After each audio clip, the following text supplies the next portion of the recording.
Hello friends, मैं सोनू जांगड़ा आपका स्वागत करता हूं एमएस सक्सेस पॉइंट पर। एमएस सक्सेस पॉइंट के सभी दर्शकों को राम राम, नमस्कार, गुड मॉर्निंग। तो दोस्तों, आज हम एक्सरसाइज 1.3 हम करने जा रहे हैं। तो एक बार वीडियो को ज़्यादा से ज़्यादा शेयर कर दें।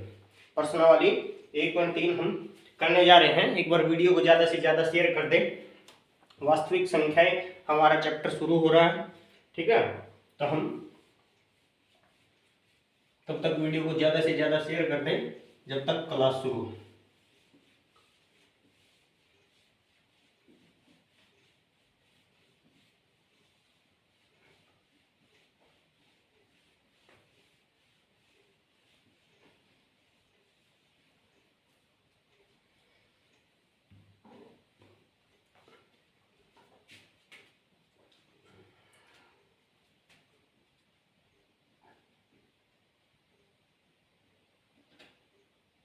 प्रश्नावली 1.3 एक बार वीडियो को ज्यादा से ज्यादा शेयर कर दो दोस्तों। सारे वीडियो को ज्यादा से ज्यादा शेयर कर दें। अपने दोस्तों को बताया करो चैनल के बारे में, और चैनल को एक बार सब्सक्राइब कर लो जिसने नहीं किया है। बेल आइकन दबा लीजिए ताकि नोटिफिकेशन आप तक पहुंचता रहे, वीडियो को देख सको आप। हर क्लास को आप टाइम पर देख पाओ, इसलिए नोटिफिकेशन जो बेल आइकन है उसको दबा लीजिए। तो आइए हम क्लास को शुरू करते हैं दोस्तों। प्रश्नावली 1.3 एक्सरसाइज 1.3 हम शुरू कर रहे हैं। इसमें बोला दोस्तों अपरिमेय संख्याओं के बारे में कि अपरिमेय संख्या सिद्ध करनी है। दे तो रखा है इसने कि अपरिमेय संख्या है, लेकिन इसने सिद्ध करने के लिए बोला कि सिद्ध कीजिए कि यह पक्का ही अपरिमेय संख्या है। क्लियर? मैंने परिमेय संख्या और अपरिमेय संख्या दोनों के बारे में आपको बता रखा है, लेकिन अब हमने सिद्ध करना है अपरिमेय संख्याओं को। वैसे मोटे तौर पर वैसे तो इसमें कुछ नहीं बताना इससे अलग कि प्रश्नावली से पहले जैसे हम नियमों को, फॉर्मूलों को देखते हैं, इसमें ऐसा कुछ लंबी चौड़ी बात नहीं। जो भी है हम सवाल में ही कंप्लीट कर लेंगे, जिन भी फॉर्मूलों की जरूरत पड़ेगी। तो हम एक बार वास्तविक संख्याओं के बारे में जानते हैं कि वास्तविक संख्या जिसका नाम हमारा चैप्टर है वास्तविक संख्या। तो वास्तविक संख्या दोस्तों होती है परिमेय। कोई पूछ ले आपको कि वास्तविक संख्या किसे कहते हैं, तो आपने बोला परिमेय संख्या और अपरिमेय संख्याओं के समूह को हम वास्तविक संख्या कहते हैं। तो उसके बाद हम सवाल की ओर बढ़ते हैं, और सवाल पहला है।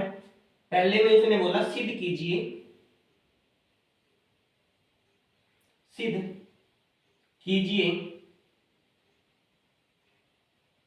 कि वर्गमूल 5 एक अपरिमेय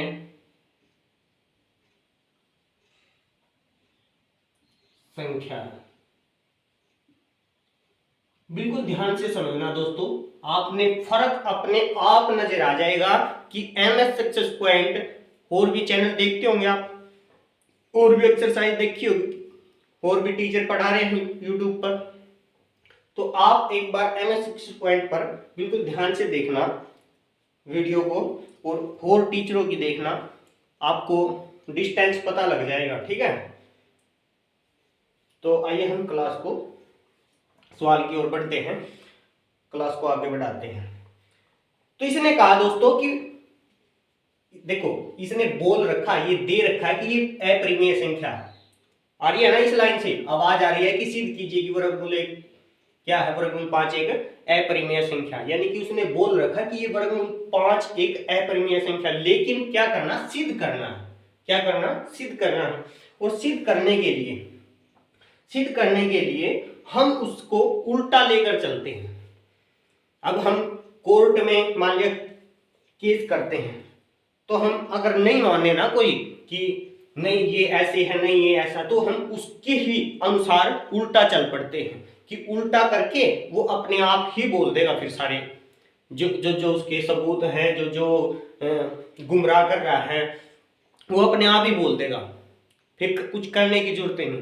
तो वैसे ही जैसे ही वर्गमूल 5 एक अपरिमेय संख्या है, इससे उल्टे चल पड़ते हैं और इसका पता लग जाएगा कि वर्गमूल 5 जब इसके गुणों का पता लग जाएगा वर्गमूल 5 के, तो हमें इसका मतलब क्या हो जाएगा, इसका मतलब वही है कि इसके पता लग जाएगा कि ये वर्गमूल 5 एक परिमेय संख्या या अपरिमेय संख्या। तो उल्टा कहाँ चले, उल्टा ये क्या है, अपरिमेय संख्या। तो उल्टा अपरिमेय संख्या का उल्टा क्या होता है, परिमेय संख्या। तो हम परिमेय संख्या की ओर चलते हैं।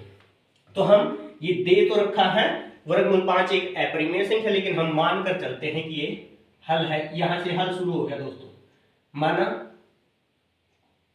वर्गमूल 5 1। देखो कल्पना की हमने, माना है सिर्फ, ठीक है, ये है नहीं, सिर्फ मान के चले। क्या करने के लिए, इसको सिद्ध करने के लिए, इसके गुण देखने के लिए, कौन कौन से गुण है। माना वर्गमूल 5 एक अपरिमेय संख्या का उल्टा क्या है, परिमेय संख्या। परिमेय संख्या है जो दिए गए से विपरीत है। इस लाइन का मतलब क्या दोस्तों, इस लाइन का मतलब क्या है, जो दिए गए से विपरीत है। इसका मतलब ये है, जो दे रखा है ना वर्गमूल 5 एक अपरिमेय संख्या है, हमने परिमेय संख्या मानना जो इससे उल्टा है। दे तो रखी है परिमेय संख्या, लेकिन हम मान के चले परिमेय संख्या। इसका अर्थ ये है। थोड़े क्लोज सी शब्दों को इसलिए लिखना पड़ रहा है दोस्तों, बोर्ड छोटा है, सम बड़ा है, ठीक है, सवाल हमारा बड़ा है।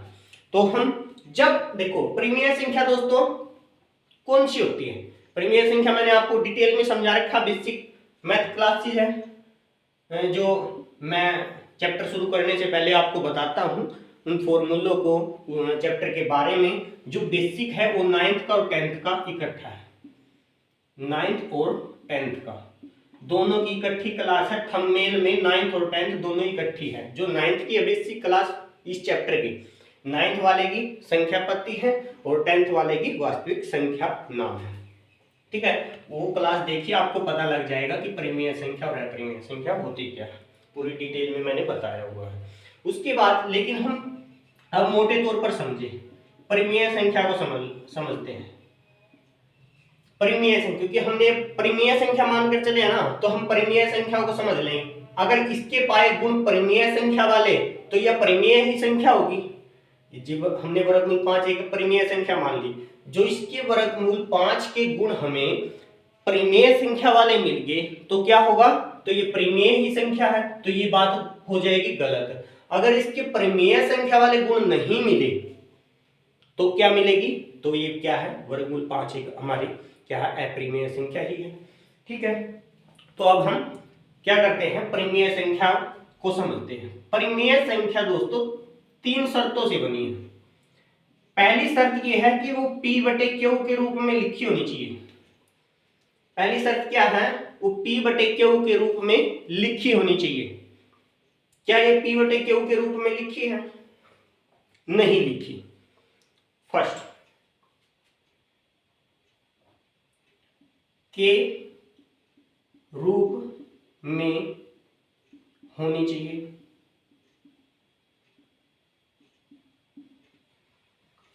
सेकंड है P तथा Q दोनों सह-अभाज्य पूर्णांक होने चाहिए। सह-अभाज्य पूर्णांक होने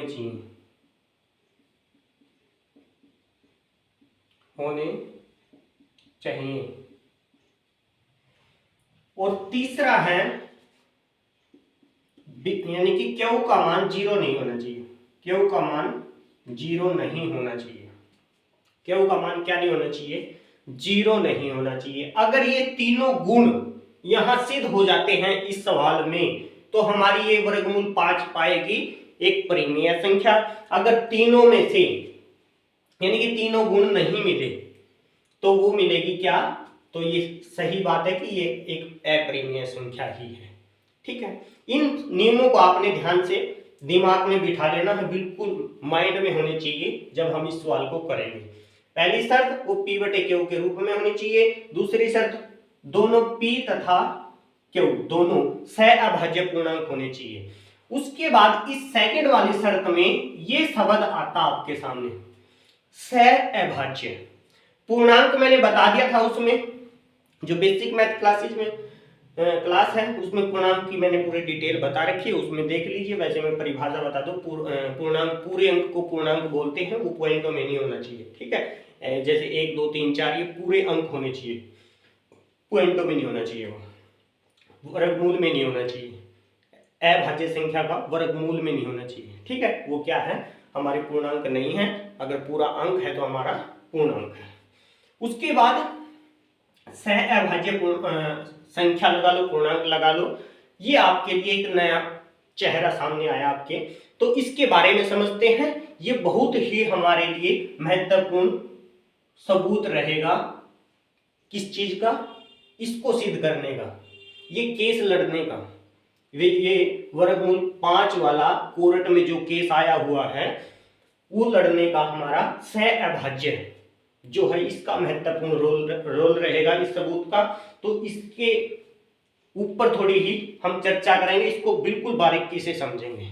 अगर इसको समझ लिया तो हमें इस सवाल में कोई दिक्कत नहीं आएगी।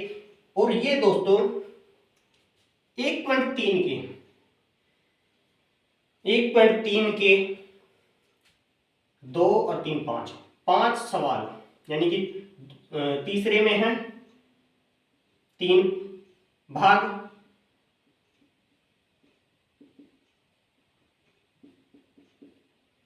और 2 वैसे सम है। 1-2 एग्जाम्पल होगा, इनमें से एक सवाल हर सेट में मिलेगा, हर सेट में इनमें से एक सवाल पक्का मिलेगा अपरिमेय संख्याओं को सिद्ध करने का, और वो सवाल 4 नंबर का आता है। 3 से 4 नंबर का सिद्ध करना आता ही आता है। अब आप पास हो 27 से, कितने से पास हो मैथ में, 27 से। जब पास 27 से हो और 27 में 3 या 4 नंबर, 1.2 में मैंने बोला था 2 या 3 नंबर का पक्का क्वेश्चन है एचसीएफ और एलसीएम का, 2 या 3 का उसमें से, 3 या 4 नंबर का इसमें से, और 27 से पास, तो आप एस्टीमेट लगाओ ये चैप्टर आपका कम से कम 7-8 नंबर का हो जाएगा। 1-2 छोटा प्रश्न भी हो जाएगा, ऑब्जेक्टिव बोलते हैं जिसको, ऑप्शनल क्वेश्चन आते हैं ना, 4 ऑप्शन दे दिए और उसको एक को टिक करना, वो आते हैं फॉर्मूलों से। मैंने फॉर्मूले लिखवा रखे हैं, उनको ध्यान से समझना, तो अपने आप टिक कर दोगे आप, ठीक है। तो 2-3 नंबर एचसीएफ और एलसीएम के, 3 या 4 नंबर में से ये करना, अपरिमेय संख्याओं को सिद्ध करना। ये 6-7 सवाल पक्के कर लिए तो 3-4 नंबर तुम्हारे पक्के, 3-4 नंबर पक्के हो जाएंगे अगर ये 6-7 सवाल कर लिए। 5 इसके, 1-2 एग्जाम्पल होगा, वो 6-7 सवाल होगी बैठ के, ठीक है। बिल्कुल ध्यान से समझना, इसलिए बोल रहा हूं, अपरिमेय संख्या को सिद्ध करना। शर्त है P तथा Q दोनों सहभाज्य पूर्णांक होने चाहिए। पूर्णांक डिटेल में समझ लिए, क्योंकि सहभाज्य मैंने उसमें बताया नहीं, इसलिए मैं अब बता रहा हूं। पूर्णांक की वैसे मैंने परिभाषा बता दी आपको। सहअभाज्य संख्या कौन सी होती है दोस्तों? आपने महत्तम समापवर्तक का नाम सुना है, 4th क्लास से आपके साथ चल रहा है महत्तम समापवर्तक। जब ये महत्तम समापवर्तक आपके साथ 4th क्लास से चल रहा है तो आपको उम्मीद है आप पर कि आपको आता होगा, और इसको इंग्लिश में एचसीएफ बोलते हैं। अब की बार आपके जो चैप्टर में, वास्तविक संख्या वाले चैप्टर में, उसका महत्तम समापवर्तक को हटाकर एचसीएफ बोला गया है। क्लियर? इस एचसीएफ की फुल फॉर्म है हाईएस्ट कॉमन फैक्टर। क्लियर? उसके बाद ये सहअभाज्य संख्या कौन सी है? ऐसी दो संख्याएं आपस में एक दूसरे की सहभाज्य संख्या तब कहलाएगी, इसकी परिभाषा ये, कोई दो संख्या एक दूसरे की सहअभाज्य, और वे क्या होनी चाहिए? पहली बात तो अभाज्य होनी चाहिए। अभाज्य संख्या कौन सी होती है? इस सह को छोड़ो, पहले इस अभाज्य को ही ज्ञात समझते हैं। पहले अभाज्य संख्या कौन सी होती है? जो संख्या केवल एक तथा अपने आप पर, जो संख्या एक तथा अपने आप पर ही भाग होती हो, उससे अलग किसी संख्या से भाग ना हो। मान लिया मैं कह दूं 3, ये सिर्फ या तो एक से भाग होगी या अपने आप से। मैं कह दूं 5, या एक से होगी या अपने आप से होगी। मैं कह दूं 2, या एक या अपने आप से भाग होगी। मैं कह दूं 7, या एक या अपने आप से भाग होगी। देखो इस बात को कहीं आप ये सोचो कि ये तो विषम संख्या बोल रहे हैं, या विषम संख्या नहीं है, या विषम संख्या नहीं है, या है विषम संख्या लेकिन भाज्य अभाज्य संख्या भी है। अब मैं आपका जो कंफ्यूजन चल रही है ना, मैं अभी आपकी दूर करूंगा। अब मैं कह दूं ये 15 लगाओ, ये आपकी नजरों ये विषम संख्या इसको बोल सकते हैं, है ना, लेकिन ये है ना भाज्य संख्या है। अब पता लग गया क्यों? क्योंकि ये है तो विषम, क्योंकि ये 2 से पूरी भाग नहीं होती आपकी नजरों में, सभी की नजरों में वैसे तो कि विषम संख्या, लेकिन भाज्य और अभाज्य की बात कर रहा हूं मैं। भाज्य संख्या क्यों है ये? क्योंकि ये एक तथा अपने आप को छोड़कर अन्य संख्या से भी भाग हो रही। क्यों हो रही? क्योंकि यह एक और अपने आप कौन है? 1 और 15। इससे अलग किस किस के बारे में आती है? 3 की आती है, 5 की आती है ना। तो इसका मतलब क्या है? ये अन्य संख्या से भी भाग हो रही है। तो इसका मतलब ये है कि जो संख्या एक तथा अपने आप को छोड़कर अन्य संख्या से भाग हो वो तो क्या कहलाती है? भाज्य संख्या। और जो केवल एक तथा अपने आप से ही भाग होती हो वह कहलाती है अभाज्य संख्या। अब मैं 13 का नाम दूं, 13 है कोई संख्या, ये है तो विषम संख्या लेकिन ये अभाज्य संख्या है। ये क्या है? अभाज्य संख्या, ये अभाज्य संख्या। अब मैं 17 की बात करूं, ये विषम संख्या भी है और अभाज्य संख्या भी। अगर मैं 15 की बात करूं, ये विषम संख्या है लेकिन है क्या? भाज्य संख्या। कौन सी है ये? भाज्य संख्या। इन संख्याओं में, विषम संख्याओं में और भाज्य अभाज्य संख्याओं में अंतर है। ठीक है, इस बात को आप नोट कर लीजिए, बहुत अंतर होता है और इसको आपने बिल्कुल बारीकी से समझना है। और अगर आपने इन बातों को बारीकी से समझना है, बेसिक मैथ क्लासेज की 17 क्लासेज स्पेशल रिकॉर्ड इस चैनल पर डली हुई है, अपलोड हुई है एमएस सक्सेस पॉइंट पर, इसी पर। ठीक है, आप 17 क्लासें हैं, 17 क्लासों को बिल्कुल बारीकी से देखिए, जिसमें 0 से लेकर 5th क्लास तक का टोटली बेस बनाया हुआ है, ताकि बच्चे का बेस बनकर ऊंचाइयां छुए, उसकी नींव कमजोर ना पड़े। ठीक है, इसलिए ये 17 क्लास से बहुत ही इंपॉर्टेंट है, जिसका मैथ बिल्कुल 0 है। ठीक है, आपने अगर इनको बारीकी से समझना है तो आप चैनल पर जाइए। उसके बाद अब हम पढ़ते हैं अभाज्य संख्याओं का पता लग गया। जो संख्या केवल एक तथा अपने आप पर भाग होती हो वह संख्या क्या कहलाती है? अभाज्य संख्या कहलाती है। अगर बात करें हम सह अभाज्य की, पहली बात तो वो क्या होनी चाहिए? अभाज्य होनी चाहिए। लेकिन सह अभाज्य कौन सी है? सह अभाज्य का मतलब ये है जो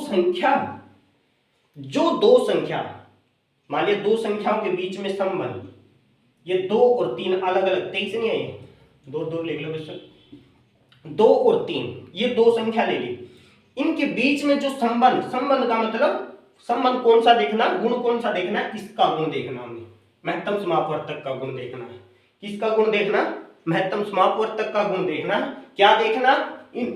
इन दोनों का अगर HCF निकाल ले, HCF यानी महत्तम समापवर्तक निकाल ले, तो इन दोनों का 1 आना चाहिए। अगर 1 आया, इन दोनों 2 संख्याओं का HCF महत्तम समापवर्तक 1 आया, तो हमारी वो क्या कहलाएंगी? सहअभाज्य पूर्णांक, सहभाज्य संख्या कहलाएंगी, सहभाज्य पूर्णांक कहलाएंगी। कुछ भी लगाओ, पूर्णांक लगाओ, संख्या लगाओ। अगर मैं 5 और 7 की बात करूं, 5 और 7 ये अलग अलग है, तो अगर इनका HCF निकाल ले, देख लो HCF निकालते हैं। ठीक है, किसका?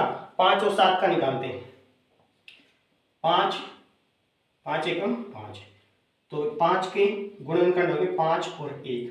अब 7 का निकाल लो, 7 पे चलेगी, 1 आ गया, तो 7 गुणा में 1। अब इनमें देखो कॉमन कौन सा दोनों संख्याओं में? जो कॉमन होता है, मैंने फर्स्ट एक्सरसाइज में आपको बताया है HCF निकालने कैसे निकालते हैं, अभाज्य गुणनखंड द्वारा। विधि द्वारा, ठीक है। तो उसमें कॉमन छांटना होता है, हमें HCF निकालने के लिए कॉमन छांटना होता है, तो हम कॉमन छांटते हैं इसमें। अब बताओ कौन सा कॉमन है इनमें?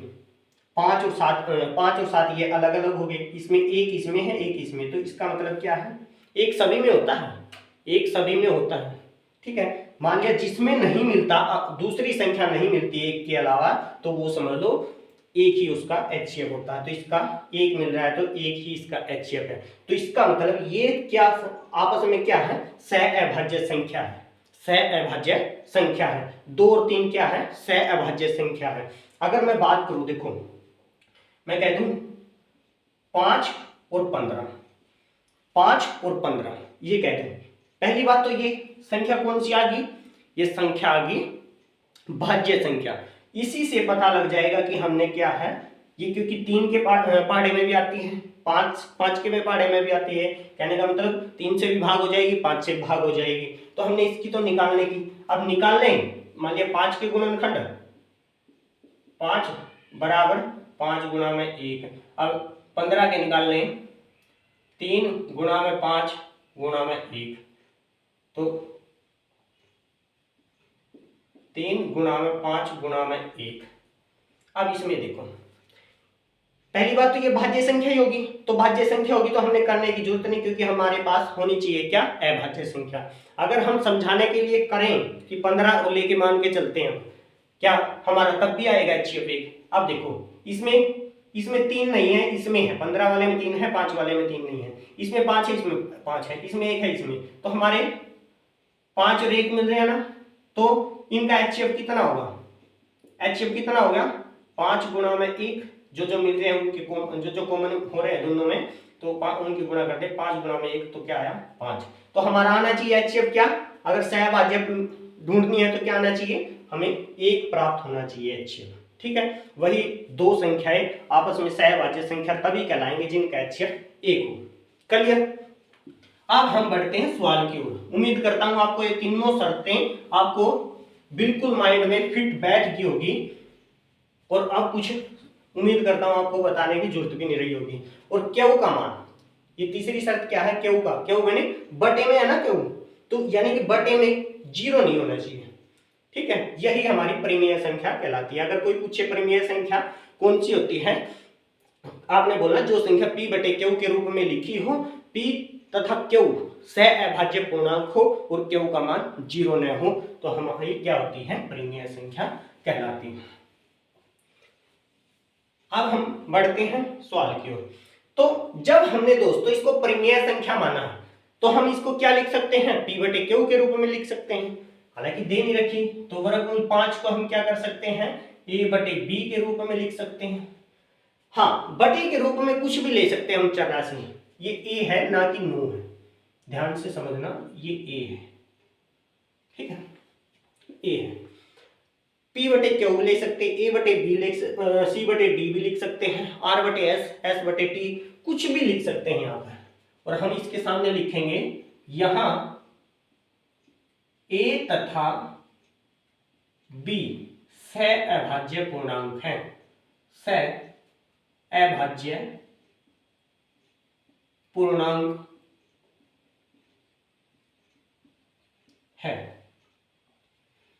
a तथा b यहां सहअभाज्य पूर्णांक हैं। हमने ये बात लिखनी जरूरी है।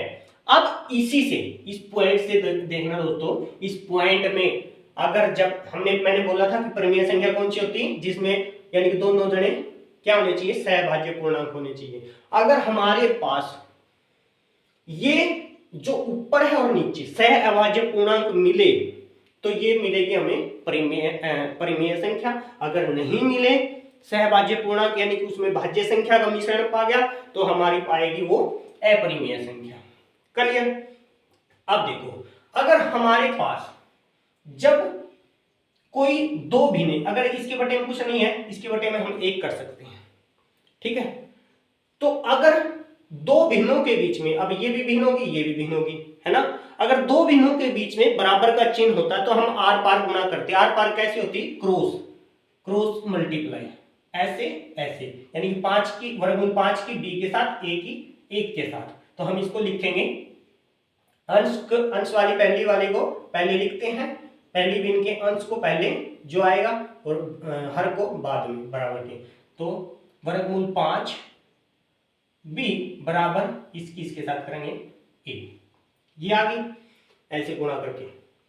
उसके बाद इन दोनों का वर्ग करते हैं, दोनों तरफ वर्ग करने पर कहां करेंगे, इन दोनों का नीचे वाली लाइन में, वर्गमूल 5 b पूरे का वर्ग और a का वर्ग, तभी दोनों तरफ होगा ना, इस और भी और इस और भी, दोनों तरफ लिखा है।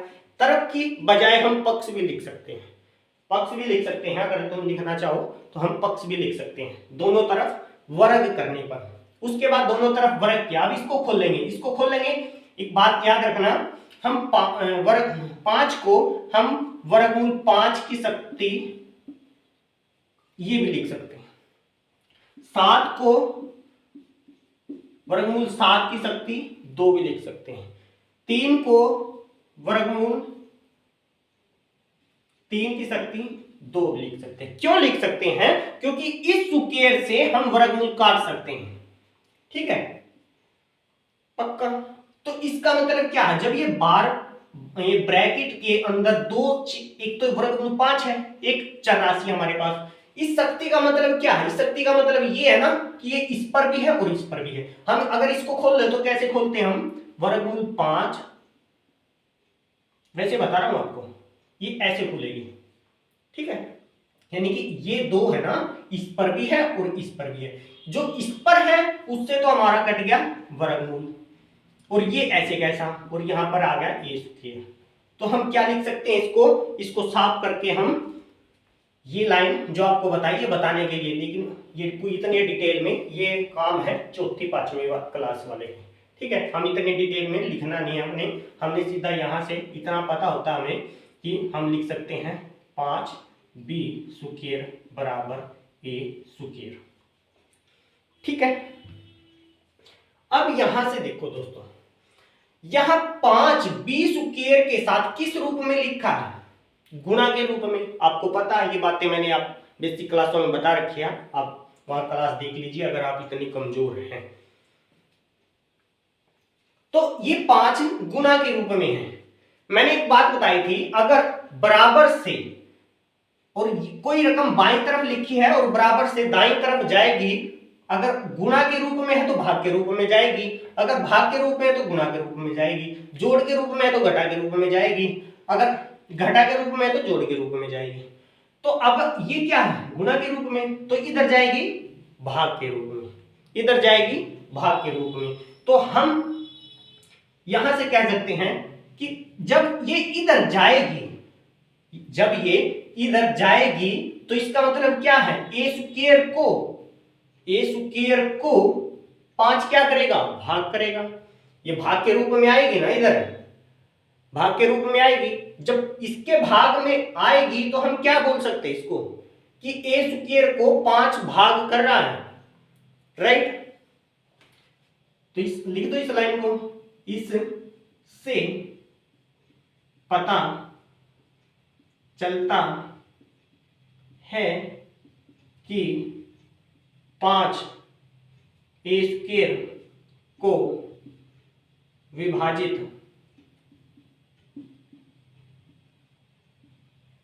करता है तथा 5a को भी भाग करता है।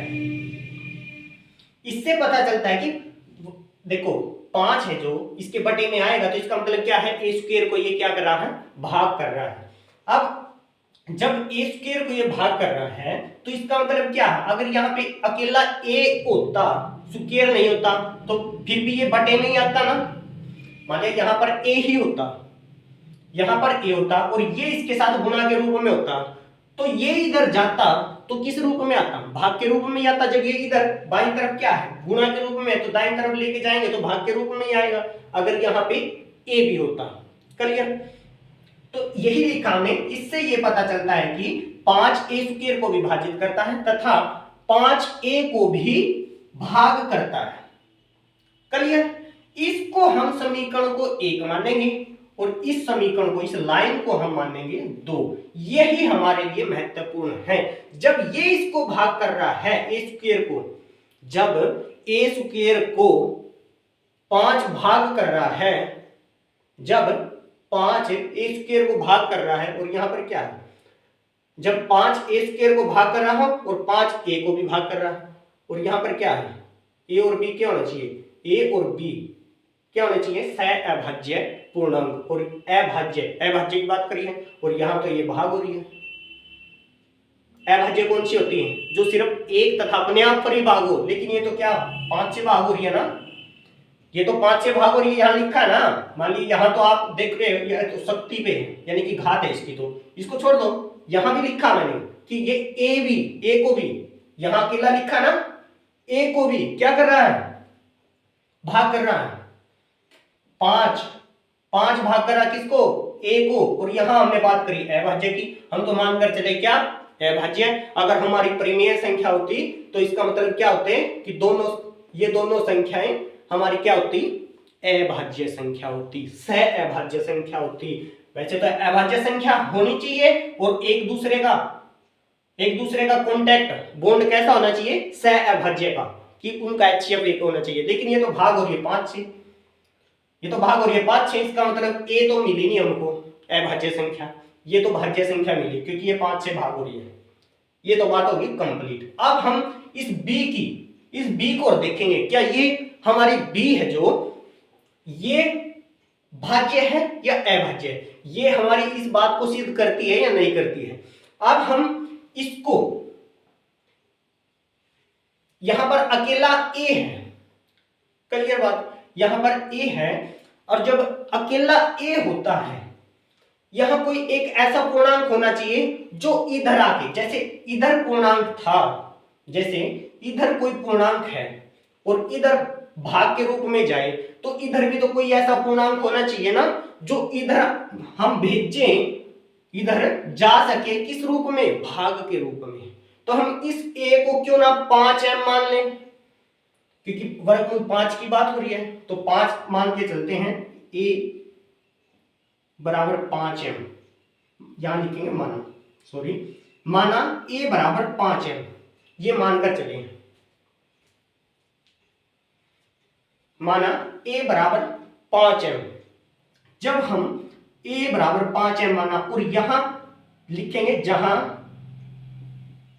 m एक पूर्णांक है, धनात्मक पूर्णांक लगा लो, कुछ भी लगा, पूर्णांक लिखो, पूर्णांक लिख सकते हो, पूर्णांक है।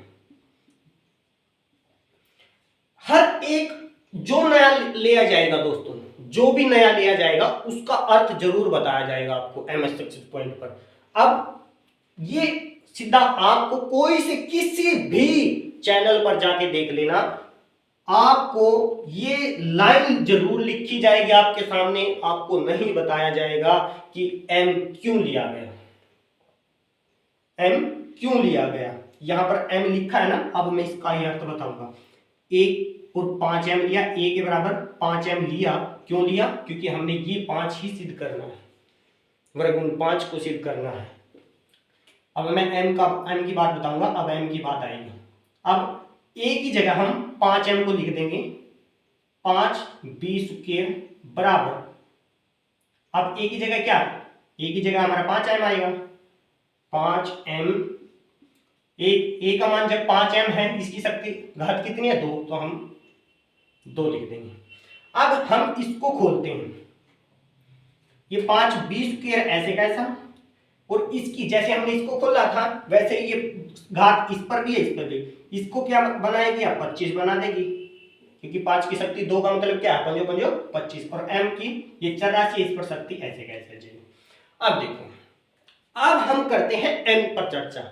ये m आखिर लिया क्यों गया, यहाँ पर m एक पूर्णांक है, वो क्यों लिया गया यहाँ पर, m इसलिए लिया गया दोस्तों, अगर हमने यहाँ पर केवल 5 ही लेते, अगर हम यहाँ पर केवल 5 लेते और 5 की शक्ति 25 कर देते, क्या 25 इधर गुणा के रूप में यहाँ पर गुणा के रूप में होता, और जब यहाँ पर गुणा के रूप में किसी पूर्णांक के साथ नहीं होता तो इधर भाग के रूप में तो नहीं आएगा, और जब इधर भाग के रूप में नहीं आएगा बाईं तरफ, तब हमें भाग नहीं कर पाएगा, तो हमें कैसे पता चलेगा कि एक सहभाज्य संख्या या भाज्य संख्या है?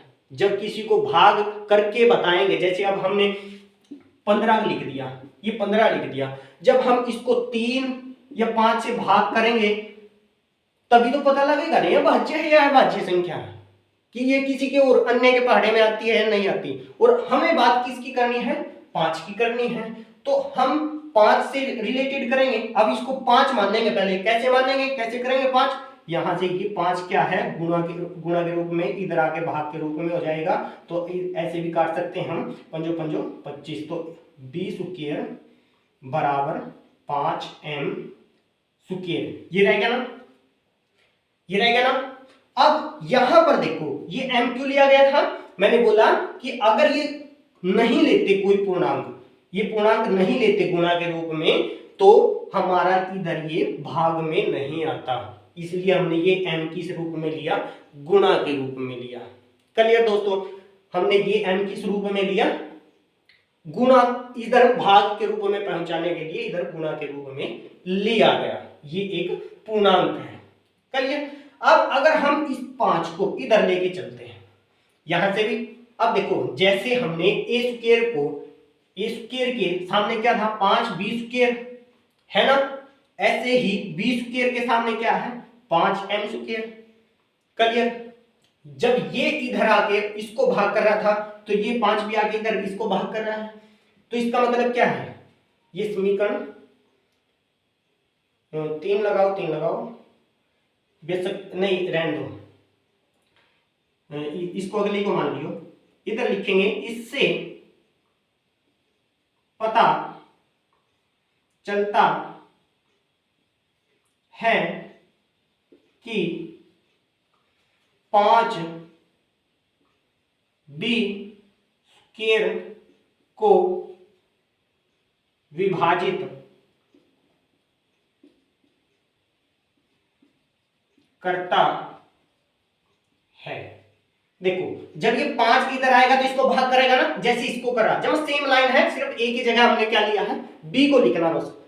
5 बी स्क्वायर को विभाजित करता है तथा 5 बी को, 5 बी को भी विभाजित करेगा। इससे पता चलता है कि 5 बी स्क्वायर को विभाजित करता है तथा 5 बी को भी विभाजित करेगा। जहां ए स्क्वायर था वहां बी स्क्वायर है, जहां ए था वहां बी है। अब बी क्यों लिया, अगर यहां पर दोस्तों अकेला बी ही होता, क्या ये इधर भाग के रूप में नहीं आता, तब भी आता ना, तो इसलिए हमने बी को भी लिख लिया। तो इसका मतलब क्या है, इससे ये समीकरण होगी हमारी 3, ये लाइन समीकरण है 3, और ये समीकरण हुई 2, और ये समीकरण हुई 1। 1 से हमने अब कोई मतलब नहीं है, 1 से मतलब जब था इसके लिए बस। और एक यहां पर लिखेंगे, एक लाइन छूट गया दोस्तों, यहां लिखेंगे ए का मान समीकरण 1 में रखने पर, लिख लेना, आई एम सॉरी, ए का मान समीकरण 1 में रखने पर, ये लाइन जरूर लिखना दोस्तों, ठीक है। अब ए से कोई मतलब नहीं, ए का मतलब सिर्फ यहां तक था, ये लाइन लिखने के लिए सिर्फ, ठीक है, और यही हम भूल गए थे। तो उसके बाद अब समीकरण 2 और 3, इस लाइन से और इस लाइन से क्या बात सिद्ध होती है, ये वर्गमूल 5 इन दोनों लाइनों से सिद्ध होता है। क्या होता है ये आप बताओगे, कैसे बताओगे, ये इसलिए बताओगे कि हम मानकर चले क्या, कि ये एक सहअभाज्य संख्या है। सहभाज्य का मतलब क्या, कि एक अभाज्य संख्या है। लेकिन ये तो क्या है, 5 इसको क्या कर रहा है, भाग कर रहा है, 5 बी को भी क्या कर रहा है, भाग कर रहा है। तो जब कोई संख्या से अन्य संख्या भाग कर रही है तो इसका मतलब क्या है, इसका मतलब क्या है कि वो संख्या भाज्य संख्या है, न कि अभाज्य संख्या है। क्लियर? वो क्या है? संख्या भाज्य संख्या है, न कि अभाज्य संख्या। लेकिन अगर ये परिमेय संख्या होती तो हमें क्या मिलती? ये अभाज्य संख्या मिलती। क्लियर? लेकिन ये मेरी कौन सी? भाज्य संख्या। तो हम कह सकते हैं यहां पर, अब हम ये सवाल यहां पे कंप्लीट होगा दोस्तों, ध्यान रखना इसका, इस लाइन से इधर कंप्लीट होने जा रहा है। अब हम लिखेंगे यहां समीकरण 2 तथा 3 से पता चलता है कि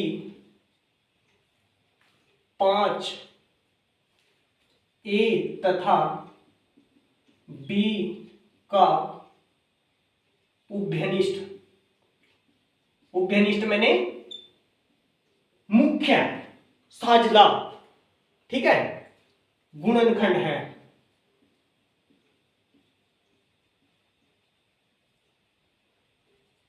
उभयनिष्ठ गुणनखंड है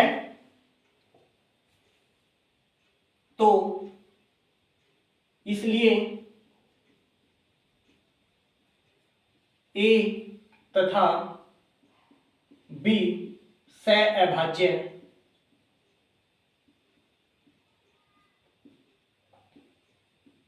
पूर्णांक नहीं है।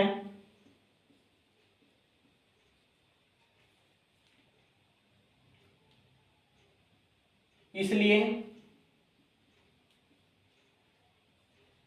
हम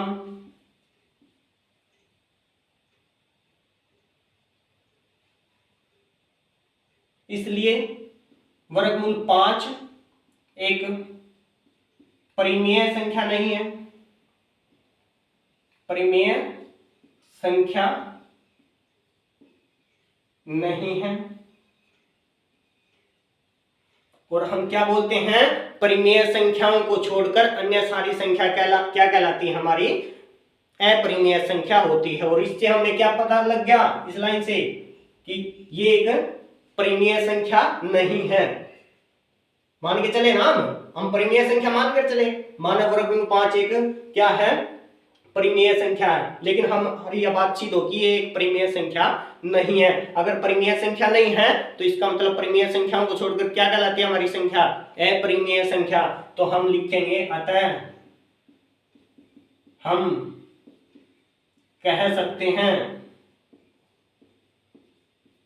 हैं कि वर्गमूल 5 एक अपरिमेय संख्या है,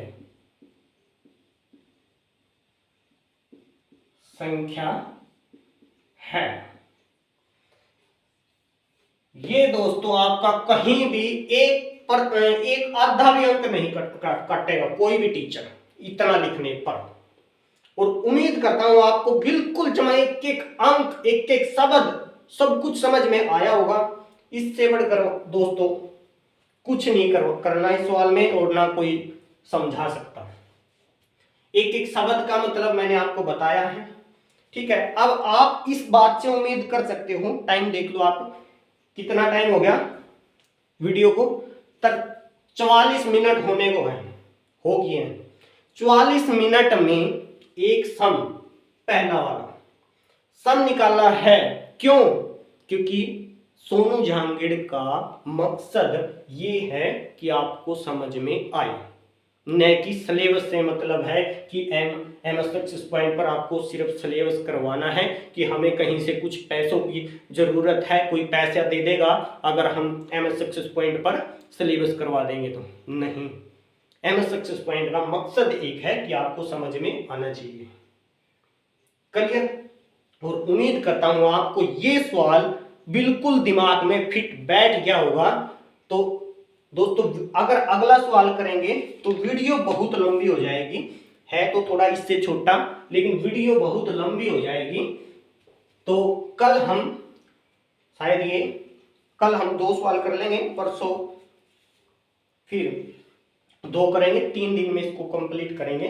क्योंकि देखो दोस्तों, करवाने को एक दिन ही या 1.5 घंटा लगा लो या 1.25 घंटे में चारों 5 सवाल ये कंप्लीट करने थे, लेकिन मेरे पे नहीं होता। जब तक आपको समझ में नहीं आता, एक एक बात नहीं बता लेता आपको, तब तक मेरे दिल को तसल्ली नहीं होता कि, क्योंकि सभी बच्चे एक जैसे नहीं हैं, सभी बच्चे एक जैसे नहीं हैं, सभी कोई कमजोर हैं तो कोई होशियार भी है।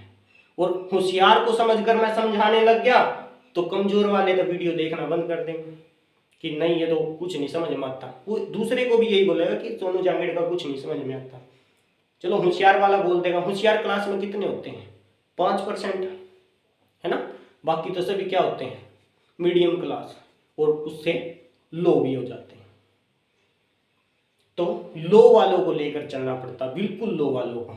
तो उम्मीद है आपको सवाल बिल्कुल समझ में आ गया होगा, दिमाग में फिट बैठ गया होगा। अगर आपको क्लास पसंद आई दोस्तों, MS सक्सेस पॉइंट को शेयर कर दो।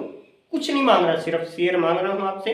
और अगर आपने चैनल को सब्सक्राइब नहीं किया है, चैनल को सब्सक्राइब कर ले, बेल आइकन दबा लीजिए ताकि वीडियो अपलोड होते ही आपके पास नोटिफिकेशन चल जाए और आप वीडियो को देख सको। ठीक है, अगर वीडियो पसंद आती है तो लाइक करें, शेयर करें, कमेंट करें ताकि मेरा हौसला बढ़ता रहे। और दोस्तों आज के लिए बस इतना ही। आपसे एक रिक्वेस्ट है, अपने आसपास अपने जीवों की, गर्मी का मौसम है, ठीक है, गाय बछड़ी बछड़ा जो भी मिले उसको पानी पुनी दिखाते रहा करो। कोई बार ना साधन कर सको कि ऐसा समाधान ना हो सके कि दरवाजे के पास कोई ड्राम वगैरह काट कर नहीं रखा जा सके, तो आप जब भी कोई दिखे आप उसको पानी दिखाया करो, पिलाया करो उसको। और ये पक्षियाँ जो आकाश में हैं ये भी आपके सहारे हैं। आप अपनी छतों पे कोई छाया का प्रबंध करके उसके नीचे जल, कुछ दाने बाजरे के, चावल के, गेहूं के रखा करो। ये आपके सहारे हैं। ये चला जाएगा, संसार बिछड़ जाएगा दोस्तों। इन पक्षियों के भरोसे संसार चल रहा है। और अक्षय कुमार की 2.0 फिल्म थी, वो एक हकीकत है, ठीक है ना। उसको मजाक में नहीं, आने वाले टाइम में देख लेना ये बातें, ठीक है। इन जीवों से ही संसार चल रहा है। हम अपने स्वार्थ के लिए इनको भूलते जा रहे हैं, ठीक है।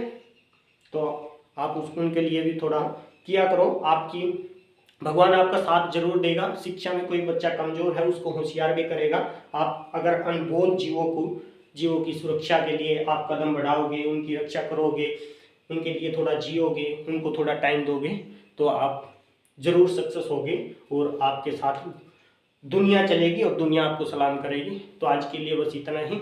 आपका दिन शुभ हो। और सभी पेरेंट्स से रिक्वेस्ट है, सभी पेरेंट्स बुआए का, लड़कों का शोषण ना करें, क्योंकि आज के टाइम लड़कों का शोषण हो रहा है। लड़कियों को हिम्मत मिल रही है तो सभी को समान अधिकार दें माँ बाप। और सरकारी टीचरों से एक रिक्वेस्ट है, इन सभी बच्चों को अपना मानकर पढ़ाएं। किसी को अपने, तुम्हारे बच्चे क्या हैं, तुम्हारे बच्चे प्राइवेट में पढ़ते हैं और ये उनके हैं जो मिडिल क्लास फैमिली है, मिडिल तो नहीं है, पुअर फैमिली है बिल्कुल, ठीक है। ये तुम्हारे सारे आते हैं और तुमको गवर्नमेंट इनकी वजह से सैलरी दे रही है। तो आपसे भी हाथ जोड़कर रिक्वेस्ट है, आप इनको अपना मानकर पढ़ाइए। और ये आपके भरोसे आते हैं कि हमारे टीचर, और ये सक्सेस होंगे तो आपको बिल्कुल दुआ देंगे।